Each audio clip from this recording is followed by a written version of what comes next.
নতুন ভিডিওতে আপনাদের স্বাগতম।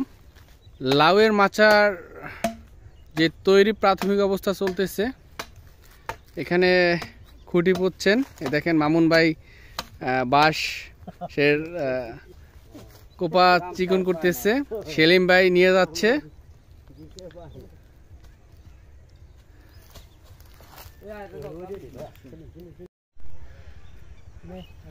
দর্শক দেখেন অনেক সুন্দর করে মাছা দিচ্ছে। এটা এর আগে দেখছেন আপনারা যে খুঁটি পুঁতি ছিল বা বাঁধতে ছিল, এখন এরা জালগুলো উপরে দিয়ে দিচ্ছে। হ্যাঁ, মাচায় ছাউনি দিচ্ছে। এখানে আমাদের হুজুর সে আর কি পর্যবেক্ষণ করতেছে কে কাজ করে কে না করে।